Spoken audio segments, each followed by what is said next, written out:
are watching South Asia Newsline, and here are the top stories we are tracking for you on Wednesday, the 19th of August. India's Commerce and Industry Minister urges Japanese firms to boost investments. Pakistan court orders Imran Khan's transfer to hospital amid health concerns. And India keeps Tarique Rahman invitation open amid tensions.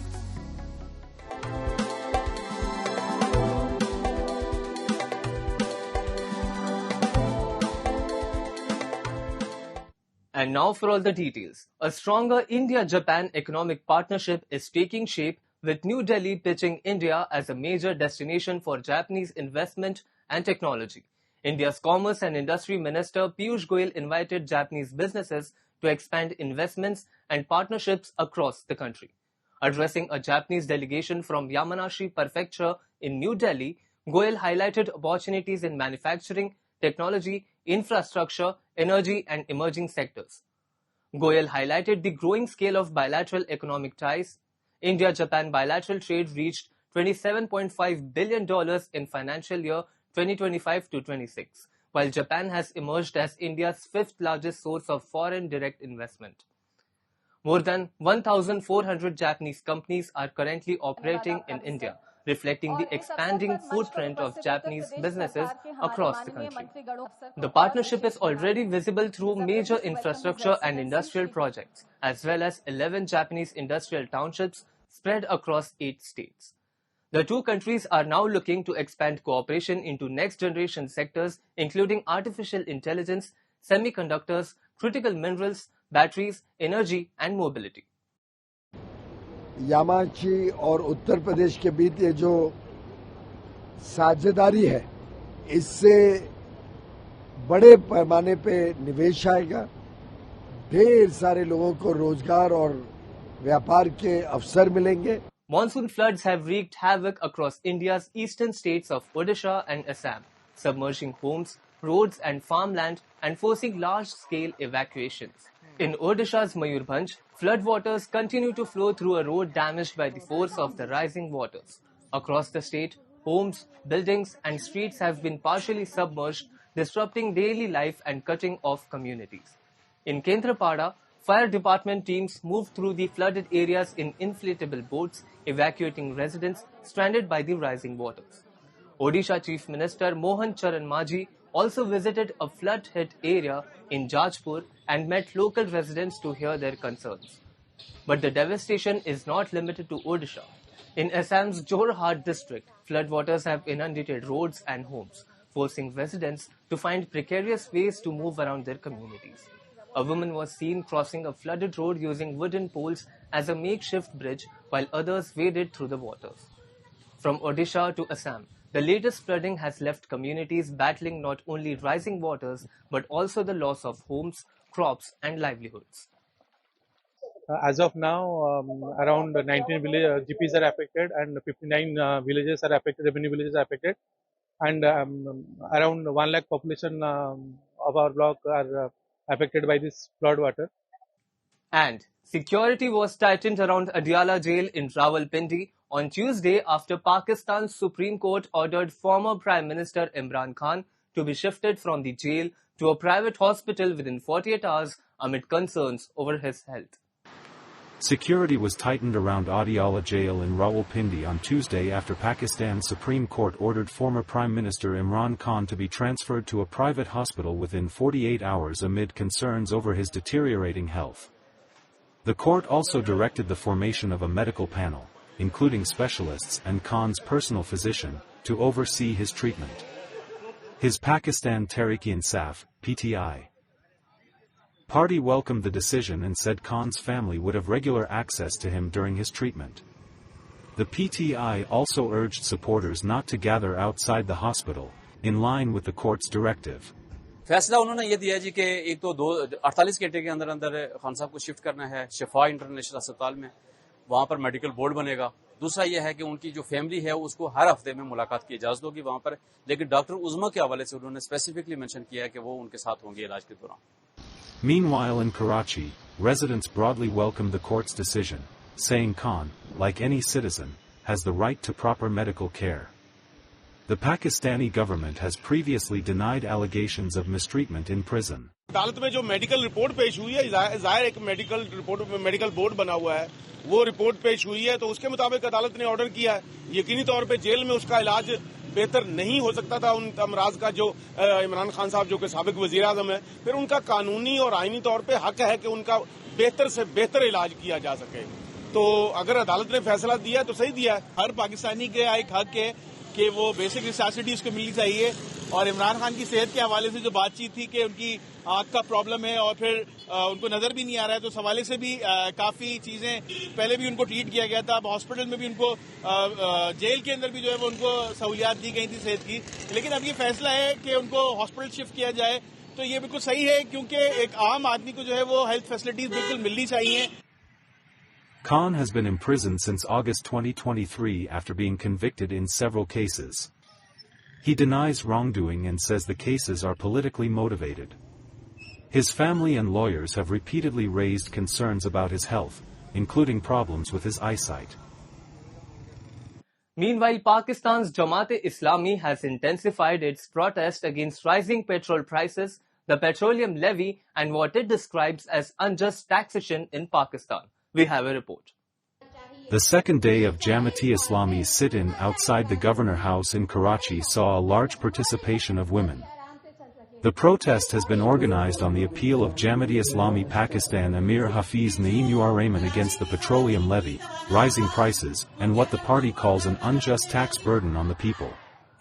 Addressing the participants, Munam Zafar Khan said inflation and unemployment continue to rise while, in his words, the rulers continue to enjoy lavish lifestyles. बहनों, petroleum levy के हवाले से भत्ता tax जो वसूल किया जा रहा है, अब आप जरा देखिए ये कैसा जुल्म है कि पिछले मालियाती साल में 1566 अरब रुपए 1566 अरब रुपए पेट्रोलियम लेवी भत्ता टैक्स पाकिस्तानी आवाम से वसूल किया गया है। The protest leader also questioned Pakistan government spending and accused the ruling elite of maintaining extravagant lifestyles while ordinary families struggle with rising living costs. The leader further highlighted unemployment, the rising cost of essential food items and the difficulties faced by women workers. Citing education-related concerns, the leader claimed that millions of children in Sindh are unable to attend educational institutions. कितने खराब हालात हैं जब माएं बहनें बच्चे घरों से निकलने पर मजबूर हो जाएं, जब वो यहाँ सड़क पर आकर बैठने पे मजबूर हो जाएं, तो आप अंदाजा लगा सकते हैं कि हमारे मुआशरे की क्या सूरत-ए-हाल है, कितनी महंगाई है, कितने मसाइल हैं। With the petroleum levy, electricity costs, and inflation at the center of its campaign, Jamaat-e-Islami says it will continue its sit-in until the Pakistan government addresses what it calls the basic economic grievances of the people. The Jamaat-e-Islami has vowed to continue its protest outside the Governor House and intensify its campaign for what it calls the people's economic and political rights. And India has indicated that it wants Bangladesh Prime Minister Tarique Rahman's proposed visit to New Delhi to go ahead despite strains in bilateral ties. Indian High Commissioner to Bangladesh Dinesh Trivedi said Prime Minister Narendra Modi wants Rahman's visit to be memorable and assured him of a warm reception. He stressed the importance of direct engagement between the two leaders and stronger business ties. Trivedi also called for differences to be addressed through dialogue while highlighting shared history, culture, youth potential and economic interests.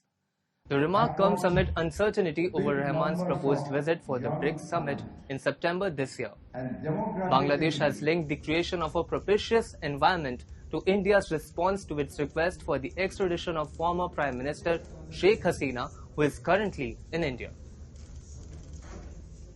That my job here has one basic objective, that we have two vibrant democracy, and this vibrant democracy really is not only geography, is not only history, is not only culture, is aspiration. And it is aspiration of the youth. both the countries have got big numbers of young talent, and demographically it is no-brainer. Meanwhile, India's External Affairs Ministry said on Wednesday that Bangladesh's former Prime Minister Sheikh Hasina's extradition request is being examined through established processes. MEA spokesperson Randir Jaiswal said India's invitation to Rahman remains open and New Delhi wants positive, constructive and forward-looking relations based on mutual interests and reciprocity. So let me say that India desires positive, constructive and forward-looking relations with Bangladesh based on mutuality of interest and reciprocity. Our position on the press conference by the former Prime Minister needs no repetition. On the issue of extraditions, our consistent position has been, and you are well aware of that, that these requests are being examined as part of our established processes. Moving on, at Japan's iconic Suzuka Circuit, Yamaha Motor team showcased that endurance racing is about more than just speed. At the legendary Suzuka 8 Hours, it secured an impressive finish. Take a look. Yamaha Motor secured second place at the 2026 motorbike race, held at the Suzuka Circuit in Japan. The prestigious event challenges riders to race continuously for 8 hours, covering approximately 1,200 kilometers. It is regarded as one of the world's premier endurance motorcycle races and features many of the world's top riders. Yamaha Motor fielded 2 teams in this year's race. The Yamaha factory racing team included MotoGP riders, making the event a valuable opportunity to gather engineering feedback and further develop its motorcycles with input from world-class champions. To support and cheer on its teams, Yamaha Motor dispatched 560 employees to the event, including more than 260 newly recruited employees. 入り口はヤマハの DNA であるレース、ここでですね、活動の原点というのを知ってもらいたい。それからですね、同じようなこのブルーのシャツを着て、カラーが同じ中でどう仕事をするかということを原点をですね、考えるためのスタート台、非常に重要かなと思って始めた次第です。このレース活動を通じてですね、いろんな技術にこうフィードバック、フィードフォワードされるわけですけど、その技術的な進化をですね、自分が一翼を担ってるんだという、そういう位置づけで仕事をまずしていただきたい。迫力と音とかがすごくて、もう夢中で見てました。音とその体に響く振動にすごい感動しました。実際にこうやって自分が体験できて、それを今後お客様に伝えていけたらばいいなっていうふうに思った、そういう瞬間でした。みんなが同じユニフォームを着て、同じフロッグを持って声援を送って、そういった一体感を感じることができて、とても楽しく見させていただいています。海外の中でもですね、需要がこうどんどんこう活性化してくると、移動具としてのこう二輪っていうのは成熟してくるんですよね。でも文化っていうところをですね、ぜひ共有したい。自国内でこういう活動がどんどん出てくる。そうするとモータースポーツ、モーターサイクル、四輪オートスポーツ含めた全体の需要自体が活性化するだろうなって、そういう気持ちでやっています。Yamaha Motor's relentless challenge earned it the runner-up title at the 2026 endurance motorbike race. The experience inspired employees and will help drive Yamaha Motor's future innovation. That's all in tonight's edition. We will see you same time tomorrow. Good night.